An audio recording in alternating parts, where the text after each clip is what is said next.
বন্ধুরা দেখো কেমন গরু দিয়ে আখের রস হচ্ছে। আমি এখন শনি সিঙ্গাপুর যাচ্ছি, শনি মন্দিরে পুজো দেব। তো রাস্তায় আমার গাড়িটা এখন হল্ট করেছে, তো তোমাদের দেখাচ্ছি। দেখো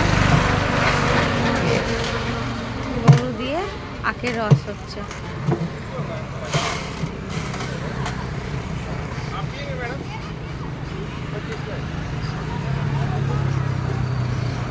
এখানে সব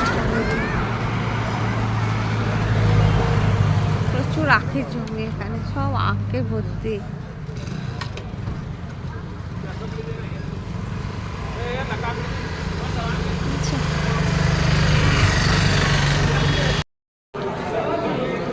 বন্ধুরা আমি শনি মন্দিরে চলে এসেছি, শনি সিঙ্গাপুর। তো আমাদের এশিয়ার মধ্যে সবথেকে বড় শনি মন্দির। আমার পুজো দেওয়া হয়ে গেছে, আমি তোমাদেরকে দেখাচ্ছি শনি মহারাজকে। তোমরা দেখো, এই যে কালো রঙের যে পাথরের মূর্তিটা দেখছো, উনি হচ্ছেন গ্রহরাজ শনি বাবা মহারাজ। তো এখানে সবাই তেল দিয়ে পুজো দেয়, আমিও পুজো দেওয়া হয়ে গেছে। তোমাদের সকলকে দর্শন করালাম। তোমরা সবাই ভালো থেকো।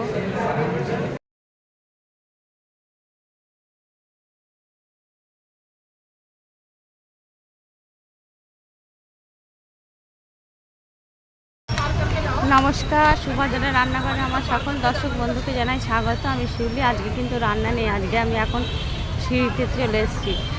ত্রম্বকেশ্বর নাসিক ঘুরে সিঁড়িতে এসেছি। শনি মন্দিরে পুজো দেওয়া হয়ে গেছে। শনি সিঙ্গাপুরে গিয়ে এখন সিঁড়িতে সিঁড়িটি বাবার মন্দিরে বাইরে আছি, কারণ এখন মন্দিরে ঢুকিনি। আর সকালবেলায় পুজো দেবো, ভিতরে ঢুকবো। এখন ওই মন্দিরে চত্বরেই আছি, পার্কের মধ্যে রয়েছি, বাবার মন্দিরের পার্কে। তো বাচ্চারা সব খেলছে, বড়রাও রয়েছে। এই যে তোমাদের একটু দেখাচ্ছি। এখন সন্ধে লাগবো করছে। এখানে সন্ধ্যাটা একটু দেরিতেই হয়, 7:30 বেজে যায় সন্ধ্যা হতে। যাই হোক,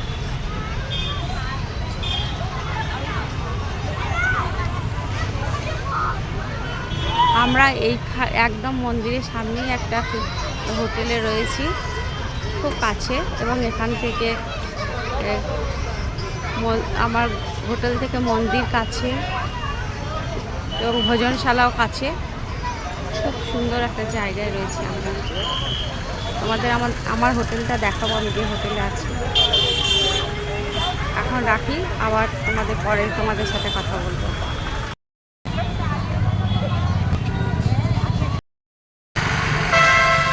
গুড মর্নিং বন্ধুরা, আমি এই হোটেলে আছি সিঁড়িটিতে। তো এখন সকালবেলায় পুজো দিয়ে এলাম বাবার কাছে, সাই বাবার কাছে। তো ওখানে তো গেলে ফোন চটি অ্যালাও না, ফোন হোটেলের রুমে রেখে দিয়ে গেছিলাম। আমি রোডের ধারে একটা হোটেলে আছি, একদম মন্দিরের সামনে। আর ভোজনশালা আর মন্দিরের মিডিলে একদম খুব কাছাকাছিতেই আছি। যাই হোক, তোমাদেরকে আমি যখন পরে যাব তখন মন্দিরের আশপাশটা একটু দেখিয়ে নেব। এখন মন্দির থেকে পুজো দিয়ে চলে এলাম। খুব সুন্দর দর্শন হয়েছে, খুব সুন্দর, মানে অপূর্ব, মানে ভাবতে পারিনি। ভোর 4টের সময় উঠে 4:30-র মধ্যে গিয়ে লাইনে দাঁড়িয়ে পড়েছিলাম। তো যার জন্যে সুন্দরভাবে দর্শন হয়েছে এবং প্রণাম করা, স্পর্শ করা খুব ভালোভাবে। যাই হোক, তোমরা একবার আসবে এখানে। এই শহরটা ভীষণ ভালো, সুন্দর। আর সাই বাবা তো বলার নেই, ওনার কৃপা করুণা। যাই হোক, তোমরা সবাই ভালো থেকো, সুস্থ থেকো। আবার পরে তোমাদের দেখাবো, ভোজনশালাটা একবার দেখাবো। ওখানে ফ্রিতে খাওয়া দাওয়া হয় সারাদিন, বেলা 12টা থেকে রাত্রি 11টা পর্যন্ত। আনলিমিটেড মানুষ খায় ফ্রিতে। এখানে মানে তোমাদের কি বলবো, হোটেল একদম চলে না বললেই চলে। মানে দুপুরে তো কোনো হোটেলেই কোনো ভাত খাবার পাওয়াই যায় না আমার মনে হয়, মানে দেখিনি আমি। আর ওই চা কফি ক্যাফেগুলোই চলে, সন্ধ্যের দিকে একটু চলে। আর এখানকার স্থানীয়রাও ওখানে গিয়ে খাওয়া দাওয়া করে আসে। তো যার জন্যে এখানে হোটেলের সেরকম খাবারের কোনো মানে ব্যবসা আমি দেখছি না চলে। চা coffee, chips, cold drinks, ice cream এগুলোই মানে চলছে। যাই হোক, তোমরা সবাই ভালো থেকো। এখন রাখি। আমি এখন সাই বাবার ভোজনশালায় এসে গেছি। এখানে ফ্রিতে সবাই খায় ভোজনশালাতে, হ্যাঁ, খাওয়া দাওয়া করে। বেলা 12টা থেকে রাত্রে 11টা পর্যন্ত ফ্রিতে খাওয়া যায়। আর এখান থেকে যে কুপন নিতে হয়, টোকেন দেয়, কুপন দেয়, তো কুপন নিয়ে এসে তারপরে আমার খাওয়া দাওয়া। আর এখানে বোধহয় 10,000 প্লেট একসাথে করা আছে, সবাই বসে খেতে পারে। তোমাদের আমি একটু দেখাচ্ছি সব কিছু। সিস্টেম ভীষণ সুন্দর, ভীষণই সুন্দর, অপূর্ব।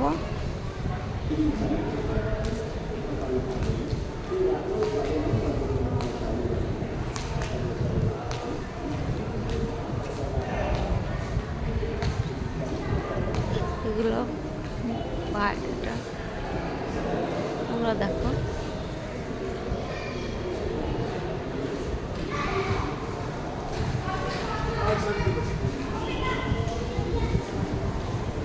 আমি দেখাই, এগুলো ঢোকার সব সিস্টেম করা আছে, লাইন দিয়ে দিয়ে।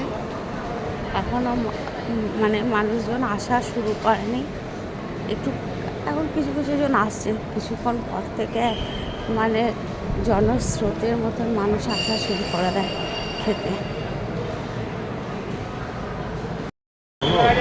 এই যে তোমাদের ভোজনশালাটা দেখায়, খাবার দাবার সিস্টেমটা দেখায়। কত মানুষজন একসাথে বসে খাচ্ছে দেখতে পাচ্ছ। প্রচুর সিট, প্রচুর সিট, 10,000 সিট একসাথে করা হচ্ছে।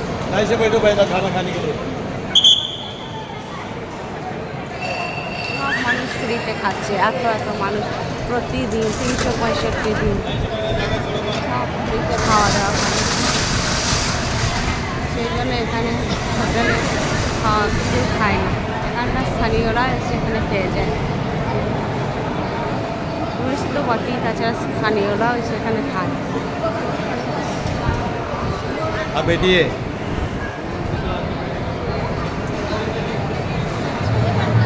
এখানে আমি বসছি, এই যে থালা আমার,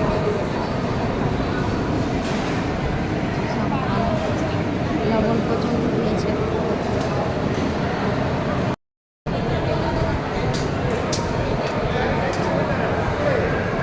সবসময় লাইভ টেলিকাস্ট হচ্ছে বাবার মন্দির।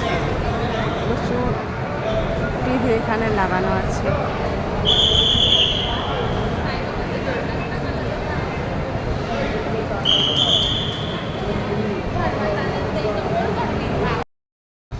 নমস্কার, সুভদ্রা রান্নাঘরে আমার সকল দর্শক বন্ধুকে জানাই স্বাগত। আমি শিউলি। আজকে রান্না নিয়ে, আজকে তো আমি ঘুরতে এসেছি নাসিক, এই যে নাসিক স্টেশন।